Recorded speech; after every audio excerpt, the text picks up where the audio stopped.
Hi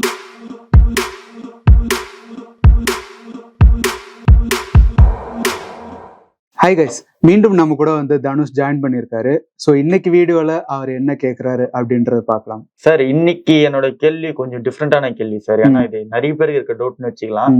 ஆனா இது பர்சனலா வந்து அவங்களுக்கு இருக்க டவுட்ஸ் தான். இது பெரிய அளவுக்கு இன்டெப்தா இருக்காது. ஆனா எங்களுக்கு இது தெரிஞ்சுக்கணும். ஓகே. சோ இது ஒரு அவேர்னஸா இருக்க மாதிரி வச்சுக்கோங்க. இப்போ என்னோட டவுட் என்னன்னா, ஒரு பர்சன் இருக்காங்க, இப்ப நான் இருக்கேன் அப்படின்னா, எனக்குன்னு வந்து தமிழ்நாடு கவர்மெண்ட் இவ்வளவுதான் லேண்ட் வந்து வச்சுக்க முடியும் அப்படின்ற மாதிரி என்ன லிமிட் இருக்கா, இல்ல எவ்வளவு நாள் வச்சுக்கலாம்? அது என்னோட ஃபர்ஸ்ட் டவுட்.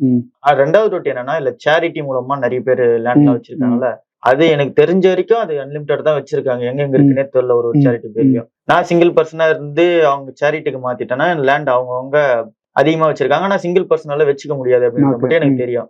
அப்புறம் இந்த பிசினஸ் சம்பந்தமா வச்சும் அவங்களும் நிறைய வச்சிருக்காங்க. எனக்கு என்ன இப்ப புரியாத விஷயம்னா, ஒரு பர்சன் எவ்வளவு ஹோல்ட் பண்ணா நம்மளோட அந்த லிமிட்டுக்கு செட் பண்ணிருப்பாங்களா, அந்த மாதிரி சேரிட்டி எப்படி இருக்க டிஃபரன்ஸ்ல என்னன்னு மட்டும் கொஞ்சம் தெளிவா சொல்றீங்க சார். ஓகே. ஸோ இப்போ நம்ம பாத்தீங்கன்னா ப்ராப்பர்ட்டி வாங்குறதுக்குன்னு சில ரெஸ்ட்ரிக்ஷன்ஸ் எல்லாம் இருக்கு. ஸோ ஃபர்ஸ்ட் ரெஸ்ட்ரிக்ஷன், நம்ம இதுக்கு முன்னாடி போட்ட வீடியோலயே ஒரு ப்ராப்பர்ட்டி வாங்கணும்னா அதுக்கான அமௌண்ட்டை எப்படி கொடுக்கணும் அப்படின்றத பார்த்தோம். ஸோ நம்ம அதுல என்ன பார்த்துருந்தோம்னா, ஒரு ப்ராப்பர்ட்டி வாங்குறா இருந்தா 20,000 மட்டும்தான் கேஷா கொடுக்கணும். அண்ட் மிச்சம் இருக்கிற தொகையெல்லாம் ஒரு பேங்க் அக்கௌண்ட் மூலமா தான் டிரான்ஸ்ஃபர் ஆகணும். அதாவது account to account transfer, NEFT, RTGS இந்த மாதிரி எதுனாலும் நம்ம வந்து டிரான்ஸ்ஃபர் பண்ணிக்கலாம். ஸோ அதுக்கடுத்து நீங்க கேட்குற கொஸ்டினுக்கு வரையில எல்லாருக்குமே கவர்மெண்ட் அலாட் பண்ண ஒரு சீலிங் லிமிட் இருக்கு. ஸோ இந்த சீலிங் லிமிட் வந்து ஒரு ஸ்டேட்டுக்கும் மாறும். ஸோ நமக்கு தமிழ்நாடுல என்ன சீலிங் லிமிட் இருக்கு அப்படின்றத பார்க்கலாம். ஸோ இந்த சீலிங் லிமிட் வந்து Tamil Nadu land reforms fixation on ceiling on land act 1961 வந்து சொல்லியிருக்காங்க. ஸோ இந்த ஆக்ட்ல வந்து ப்ராப்பர்ட்டி யாரெல்லாம் வச்சிருக்கலாம் அப்படின்றத 3 டைப்பா பிரிச்சிருக்காங்க. ஃபர்ஸ்ட் வந்து ஒரு சிங்கிள் பர்சன், செகண்ட் வந்து கம்பெனிஸ், அண்ட் தேர்ட் வந்து ட்ரஸ்ட். ஓகே.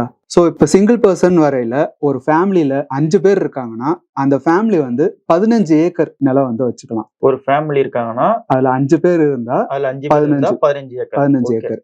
ஸோ இதுலயே அதுல அடிஷன் ஆக இப்ப 6 பேர் 7 பேர் ஆகுறாங்கன்னா ஒருத்தரும் 5 ஏக்கர் வந்து அடிஷனலா வச்சுக்கலாம். அந்த 15 ஏக்கருக்கு எக்ஸ்ட்ராவா 5 ஏக்கர் அப்படின்னு ஆட் ஆயிட்டே போகும். அண்ட் இதுக்கு ஓவரால் சீலிங் லிமிட்டும் இருக்கு.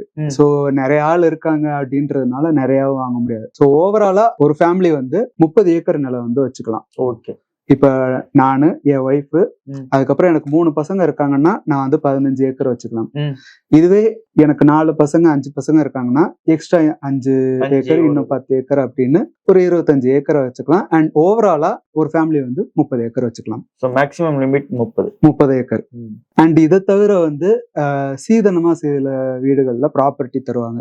ஸோ பொண்ணுங்களுக்கு சீதனமா தர ப்ராப்பர்ட்டி வந்து மேக்சிமம் 10 ஏக்கர் வரைக்கும் ப்ராப்பர்ட்டி வந்து கிஃப்டா கொடுக்கலாம் சீதனமா. ஸோ நெக்ஸ்ட் நம்ம பார்க்க போறது வந்து இண்டஸ்ட்ரீஸ், அதாவது கம்பெனிஸ். ஸோ இந்த கம்பெனிஸ் வந்து அதிகபட்சமா 15 ஏக்கர் வரைக்கும் வச்சிருக்கலாம்.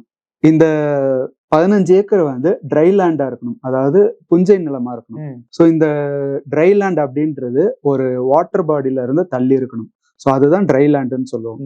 ஏன்னா இண்டஸ்ட்ரீஸோ ஏதோ ஒரு வாட்டர் பாடிக்கு பக்கத்துல இருந்தா அங்க இருக்கிற தண்ணி எல்லாம் மாசுபடும் அப்படின்ற ஒரு காரணத்தினால இது ட்ரை லேண்ட்ல இருக்கும் அப்படின்னு வந்து சொல்லியிருக்காங்க. சோ அந்த வரமுறைகள் இருக்கு. பிசினஸ் பண்றவங்க இந்த நிலத்துல இவ்வளவு புஞ்சை, நீங்க சொன்ன மாதிரி புஞ்சை நிலத்தா இருக்கணும், ஏன்னா பொல்யூஷன் ஆகும். ஆமா. சோ அதனால அதுக்கான ரெஸ்ட்ரிக்ஷன்ஸ் இருக்கு. ஆமா. சோ அடுத்து வந்து நாம பார்க்க போறது ட்ரஸ்ட். ட்ரஸ்ட்டுக்கு எவ்வளவு சீலிங் லிமிட் இருக்கு அப்படின்ற பார்க்கலாம். சோ இந்த ட்ரஸ்ட் அப்படின்னு வரையில அதையும் 4 விதமா பிரிச்சிருக்காங்க. ஒன்னு religious, educational, charitable and hospital. Okay. இதுல வந்து ரிலீஜியஸ்க்கு வந்து எக்ஸம்ஷன் எவ்வளவு நாளும் ப்ராப்பர்ட்டி வச்சுக்கலாம் அப்படின்றது சொல்லியிருக்காங்க. இதுவே வந்து ஒரு சேரிட்டபிள் ட்ரஸ்ட் அப்படின்னு வந்தா அது வந்து 5 ஏக்கர் வரைக்கும் நிலம் வச்சிருக்கலாம். ஓகே. அதே மாதிரி ஹாஸ்பிட்டல் அண்ட் எஜுகேஷனலுக்கு வந்து தனித்தனி நார்ம்ஸ் இருக்கு. ஸோ அந்த தனித்தனி நார்ம்ஸ் படி தான் ப்ராப்பர்ட்டி ஏதாச்சும் வாங்குறதுனா அந்த நார்ம்ஸ் படி நம்ம வாங்கணும். ஸோ இதுதான் ஓவராலா தனிநபர், கம்பெனி, ட்ரஸ்ட்டுக்கு இருக்கிற ப்ராப்பர்ட்டிக்குரிய ceiling limit. So okay sir, நீங்க இவ்வளவு தெளிவா சொன்னது எங்களுக்கு புரிஞ்சிச்சு. ஸோ மக்களுக்கும் புரிய நான் நம்புறேன். ஏன்னா நீங்க அந்த அளவுக்கு டீட்டெயில்டா எக்ஸ்பிளைன் பண்ணீங்க.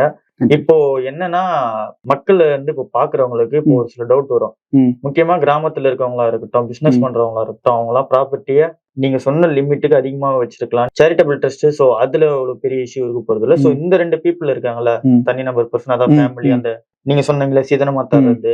சோ இதுல வந்து இத பாக்குறவங்களுக்கு யாரோ ஒருத்தவங்க அதிகமா கொடுத்துருக்காங்க, இதுக்கெல்லாம் வந்து கவர்மெண்ட் வந்து ஒரு செக்ஷன் எடுத்து இல்ல திடீர்னு ஒரு நாள் ஆக்ஷன் எடுத்தாங்கன்னா அவங்க கண்டிப்பா ஆக்ஷனுக்குள்ள வருவாங்க தானே? கண்டிப்பா. நம்ம குறிப்பிட்ட அளவுக்கு மேல வச்சிருந்தா கவர்மெண்ட் நம்ம மேல நடவடிக்கை எடுக்கிறதுக்கு நிறைய சான்சஸ் இருக்கு. சோ அத அவங்க கண்டுக்காம இருக்கிற வரைக்கும் பிரச்சனை இல்ல. ஆனா அதுக்கான ஆக்ஷன்ஸ் எடுக்கிறதுக்கான சான்சஸ் இருக்கு. ஆமா, சோ கண்டிப்பா. இத நம்ம ப்ராப்பரா லீகலா பண்றதுக்கு உங்க டீம் ஹெல்ப் பண்ண முடியுமா? ஏன்னா கண்டிப்பா கிராமத்துல இருக்கவங்கள பத்தி உங்களுக்கு தெரியும், கிராமத்துல இருக்கவங்க பிசினஸ் பண்றவங்கள பத்தி தெரியும். கண்டிப்பா. அவங்க எல்லாருமே இந்த 15 ஏக்கராக்குள்ள கூட வச்சிருக்க மாட்டாங்க. அவங்க எல்லாம் அதிகமா தான் வச்சு பண்ணி, கண்டிப்பா உதாரணத்துக்கு தோப்புல விவசாயம் விவசாயம் கண்டிப்பா அதிகமா தான் வச்சிருப்பாங்க. சோ அவங்களுக்கு மாதிரி ஆளுங்களுக்கு உங்களால லீகல் சப்போர்ட் வந்து பண்ணி கண்டிப்பா நம்ம அந்த மாதிரி லீகல் சப்போர்ட் பண்ணலாம். சோ உங்களுக்கு அந்த மாதிரி இஷ்யூஸ் இருக்கு அப்படின்ற பட்சத்துல டிஸ்கிரிப்ஷன்ல இருக்கிற மெயில் ஐடிக்கு உங்க பிரச்சனைகள் along with your phone number வந்து போட்டு அனுப்புங்க. எங்க லீகல் டீம் உங்களுக்கு தேவையான லீகல் அசிஸ்டன்ஸ் கொடுப்பாங்க. அண்ட் இதை தவிர உங்களுக்கு ப்ராப்பர்ட்டி ரிலேட்டட் குவரிஸ் இல்லாட்டி வேற ஏதாச்சும் லீகல் குவரிஸ் இருந்தாலும் டிஸ்கிரிப்ஷன்ல இருக்கிற மெயில் ஐடிக்கு உங்க queries along with your phone number போட்டு அனுப்புங்க. எங்க லீகல் டீம் உங்களுக்கு தேவையான லீகல் அசிஸ்டன்ஸ் கொடுப்பாங்க. சரி, ஓகே நேயர்களே, நமக்கு இந்த வீடியோவோட எண்ட்ல நமக்கு எல்லாமே புரிஞ்சிருக்குன்னு நினைக்கிறேன். எவ்வளவு லிமிட் இருக்கு அப்படின்னு சொல்லிட்டு, எவ்வளவு நிலம் நம்ம ஓன் பண்ணிக்கலாம் அப்படின்ட்டு. அதை தவிர்த்து இல்ல எனக்கு இன்னும் டவுட்ஸ் இருக்கு, நீங்க சார் சொன்ன மாதிரி அவங்க மெயில் ஐடியை கான்டாக்ட் பண்ணுங்க.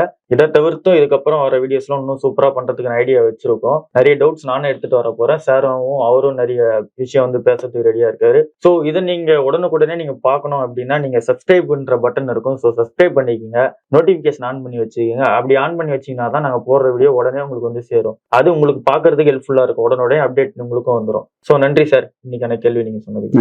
நன்றி.